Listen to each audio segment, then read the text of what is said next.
الحمدللہ رب العالمین والعاقبۃ للمتقین والصلاة والسلام علی سید الانبیاء والمرسلین وعلی آلہ وصحابہ اجمعین اما بعد فاعوذ باللہ من الشیطان الرجیم بسم اللہ الرحمن الرحیم ان اللہ وملائکتہ یصلون علی النبی یا ایہا الذین آمنوا صلوا علیہ وسلموا تسلیما۔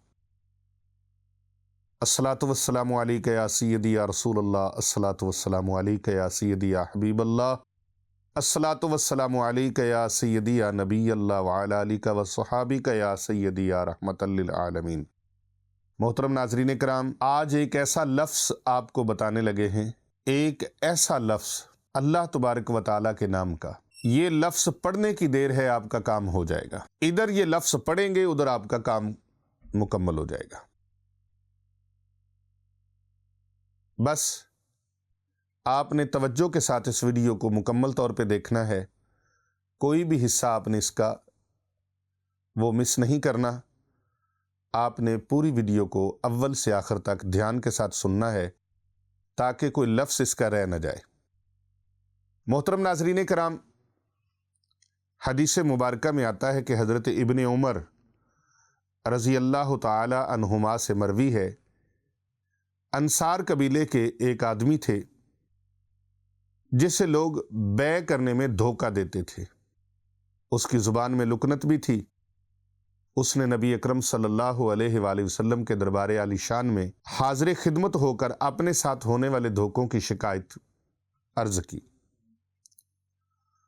صحابہ اکرام رضوان اللہ تعالی علیہم اجمعین کا ایک معمول تھا کہ کوئی بھی معاملہ درپیش ہوتا، کوئی بھی مسئلہ درپیش ہوتا، کوئی بھی ٹینشن پریشانی ہوتی، کوئی معاملہ کسی قسم کا بھی ہوتا، چاہے بیماری کا، چاہے قرضے کے حوالے سے، روزی کے حوالے سے، رزق کے حوالے سے، کسی پریشانی کے حوالے سے، لین دین کے حوالے سے، دکھ درد کے حوالے سے، وہ اپنی ہر پریشانی، ہر دکھڑا پیارے آقا صلی اللہ علیہ وآلہ وسلم کی بارگاہ میں عرض کرتے تھے۔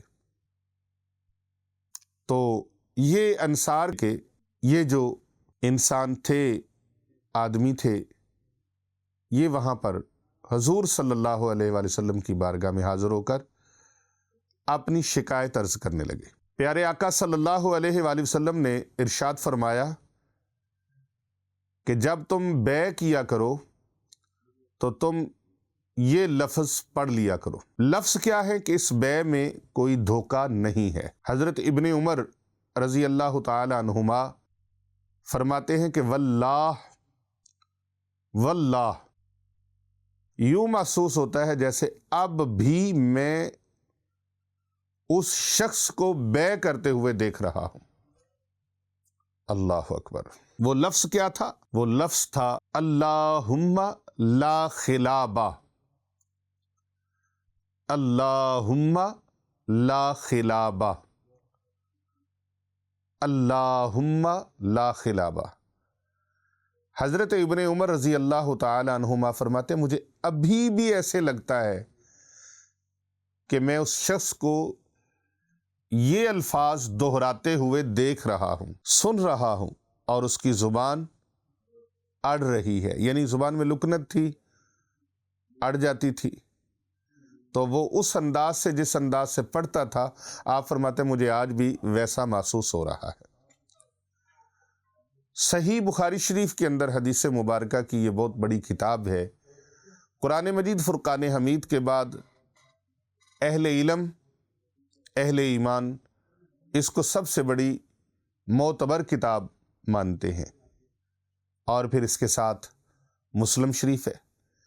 بخاری شریف اور مسلم شریف دونوں کے اندر یہ موجود ہے، اور تیسری حدیث مبارکہ کتاب مسند امام احمد بن حنبل رحمۃ اللہ علیہ، اس کی جلد سوم کے اندر بھی یہ حدیث مبارکہ موجود ہے۔ اب اس لفظ کے اللہم لا خلابہ، اس کے فوائد کیا ہیں؟ اس لفظ کے بے شمار فوائد ہیں جو اللہ والوں سے منقول ہیں۔ آپ بھی سماعت کیجئے۔ صرف لین دین کا معاملہ نہیں، خرید و فروخت کا معاملہ نہیں، بلکہ اس میں اور بھی بہت سارے معاملات ہیں۔ بہن کا بھائی کا رشتہ کرنا ہے، بیٹی اور بیٹے کا رشتہ کرنا ہے، کہیں بھی کرنا ہے، آپ نے برادری میں کرنا ہے، برادری سے باہر کرنا ہے، کسی اور جگہ پہ کرنا ہے۔ دو ہی انسان کے ہوتے ہیں، یا اپنی برادری ہوتی ہے، ننہال، ددھال، سسرال، عزیز و اقارب، تو یا پھر دوسرے برادری سے باہر، جسے آؤٹ آف فیملی کہتے ہیں۔ تو آپ جہاں کہیں بھی کرنا چاہتے ہیں تو آپ اس وظیفہ کو کریں۔ شادی کی خریداری کرنی ہے تو بھی اس لفظ کو پڑھیں، اللہم لا خلابہ، اللہم لا خلابہ، اللہم لا خلابہ۔ یہاں رشتے کرنے میں بھی بڑا دھوکہ ہوتا ہے۔ بعض لوگوں نے رینٹ پہ کوٹھیاں لی ہوتی ہیں، لڑکی والوں نے، کہ ہماری طرف کوئی کوٹھی والوں کا رشتہ آ جائے، اور بعض لڑکے والوں نے دھوکہ دہی کے لیے بڑی کوٹھی، بڑا گھر کرائے پہ لیا ہوتا ہے۔ بیسیکلی وہ اتنے ہوتے نہیں جتنے وہ دکھلاوا کرتے ہیں کہ ہماری طرف کوئی بڑے گھر کے آدمی جو ہیں وہ رشتہ کر دیں بیٹی کا۔ تو ان دھوکہ دہیوں سے بچنے کے لیے یہ وظیفہ آپ کو بڑا کام دے گا، اللہم لا خلابہ۔ قربانی کا جانور خریدنے کے لیے آپ منڈی چلے جاتے ہیں تو اس میں آپ کو پتہ ہے کتنی دھوکے ہوتے ہیں۔ آنکھ خراب ہے وہ جانور بیچ دیتے ہیں بیوپاری جو ہوتے ہیں، کسی کی ٹانگ ٹوٹی ہوئی ہے، کسی کا سینگ ٹوٹا ہوا ہے، کسی کے پاؤں کی کھری ٹوٹی ہوئی ہے، یا اس طرح کی اور کئی معاملات ہیں، اس کا کان کٹا ہوا ہے، دم کٹی ہوئی ہے، تو کوئی بھی اس کے اندر عیب ہے، لیکن وہ عیب والا جانور کئی لوگ بیچنے کے لیے اس کو عیب کو چھپا لیتے ہیں اور بیچ دیتے ہیں، اور سادہ لو انسان جو ہیں وہ جب گھر لے کے آتے ہیں تو وہ پریشان ہو جاتے ہیں، پتہ چلتا ہے تو اس لیے قربانی کا جانور خریدنے کے لیے بھی جب آپ جائیں تو آپ اس وظیفے کو ضرور کر لیں۔ کتنا پڑھنا ہے، کتنی تعداد میں پڑھنا ہے، کتنی تسبیحات پڑھنی ہے، اس کی کوئی تعداد نہیں ہے، بس کثرت کے ساتھ پڑھیں اور کھلا پڑھیں۔ اللہم لا خلابہ، اللہم لا خلابہ، اللہم لا خلابہ۔ چلتے پھرتے اٹھتے بیٹھتے آپ اس کو پڑھیں، وضو بے وضو آپ پڑھیں۔ کوئی ضروری نہیں ہے کہ آپ تسبیح لے کے مصلی پہ بیٹھ جائیں، چلتے پھرتے اٹھتے بیٹھتے پڑھیں، پڑھتے ہوئے جائیں۔ اور پھر اگر قربانی کا جانور خریدنا ہے، کاروبار میں لین دین کرنا ہے، پارٹنرشپ کرنی ہے، تو بھی حتیٰ کہ بازار سے کچھ سودا سلف لینے کے لیے جانا ہے، روز مرہ کا معمول ہے، آپ فروٹ لینے کے لیے چلے جائیں تو جس دکان سے لیں گے، اگر آپ دکاندار پہ چھوڑ دیں کہ بھائی یہ دے دو، تو گھر لا کے شاپر کھول لیں، آدھے آپ کو خراب نظر آئیں گے، تسی کہنا ہے تو بیڑا ہی غرق ہو گیا ہے داتے، آدھے خراب ہوں گے، اور ریڈی پر سے لے لیں تو خراب ہوں گے۔ آگے انہوں نے اچھے رکھے ہوتے ہیں اور پیچھے اپنی طرف انہوں نے غلط ڈیمیج مال رکھا ہوتا ہے، اور وہ دھوکہ کر کے انسان کو دکھاتے کچھ ہیں اور دیتے کچھ ہیں۔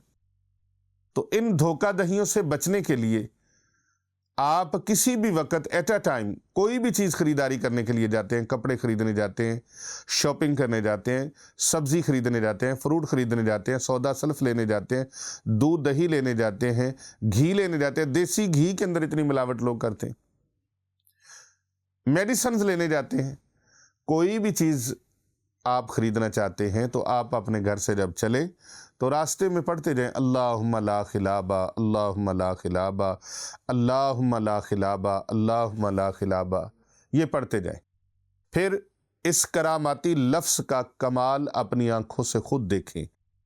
آپ کو سب سے بہترین چیز آپ کے معیار کے مطابق اور آپ کی سوچی ہوئی قیمت کے مطابق انشاءاللہ مل جائے گی۔ اور اکثر یہ ہوتا ہے کہ آپ قیمت بھی زیادہ دیتے ہیں اور اس قیمت سے گری ہوئی قیمت، یعنی قیمت اعلیٰ دی، چیز کم قیمت لی، اسی طرح معیار آپ کا کچھ اور تھا، مل کچھ اور گیا۔ اگر آپ اپنے معیار کے مطابق اور قیمت کے مطابق اعلیٰ چیز لینا چاہتے ہیں، کوئی بھی چیز خریدنا چاہتے ہیں، کوئی بھی چیز لینا چاہتے ہیں، کسی بھی چیز میں کامیاب ہونا چاہتے ہیں، تو پھر اللہم لا خلابہ، اللہم لا خلابہ۔ میں نے آپ کو بتایا بخاری اور مسلم شریف کے اندر یہ حدیث مبارک موجود ہے، اور اس کے الفاظ کچھ اس طرح سے ہیں: حدثنا عبداللہ بن یوسف اخبرنا مالک اللہ علیہ وسلم انہ یخدع فی البیوع فقال اذا بایعت فقل لا خلابہ، لا خلابہ، لا خلابہ۔ ترجمہ اس کا یہ ہے کہ ایک شخص حبان بن منقذ رضی اللہ تعالی عنہ، انہوں نے نبی اکرم صلی اللہ علیہ وآلہ وسلم کی بارگاہ میں عرض کیا کہ وہ اکثر خرید و فروخت کا معاملہ کرتے ہیں تو اس میں دھوکہ کھا جاتے ہیں۔ آپ صلی اللہ علیہ وآلہ وسلم نے ارشاد فرمایا، جب تم کوئی خرید و فروخت کا کام کرو، معاملہ کرو، تو اس وقت یہ کہہ دیا کرو اللہم لا خلابہ، اللہم لا خلابہ، اللہم لا خلابہ، یعنی دین میں فریب کے لیے کوئی گنجائش نہیں ہے، دھوکے کی دین میں کوئی گنجائش نہیں ہے۔ یہ صحیح بخاری شریف اور صحیح مسلم شریف اور مسند احمد شریف کے الفاظ ہیں۔ محترم ناظرین کرام، آپ اس اللہم لا خلابہ کو اپنا ورد زباں کر لیں، جب بھی کوئی کام کریں، کوئی لین دین کریں، شراکت داری کریں، پارٹنرشپ کریں، کاروبار کریں، کسی کے ساتھ کوئی خریداری کریں، سودا سلف لینے جائیں، تو میری بہنیں، میری بیٹیاں، میری مائیں، میرے دوست، میرے بزرگ، تمام احباب، تمام امت اس لفظ کو پڑھنا شروع کر دے، اللہم لا خلابہ۔ انشاءاللہ تعالی مکر و فریب اور دجل سے، دھوکے سے انشاءاللہ تعالی محفوظ رہیں گے۔ اللہ پاک میرا اور آپ سب کا حامی و ناصر ہو۔ اس ویڈیو کو اگر آپ کو اچھی لگی ہے تو زیادہ سے زیادہ لوگوں کے ساتھ شیئر کریں اور اس پر کمنٹ کریں، ماشاءاللہ، سبحان اللہ، الحمدللہ۔ اگر ابھی تک بھی آپ نے ہمارے چینل کو سبسکرائب نہیں کیا تو جلدی سے پیر ابو نعمان رضوی سیفی یوٹیوب چینل کو سبسکرائب فرما لیں۔ السلام علیکم ورحمۃ اللہ وبرکاتہ۔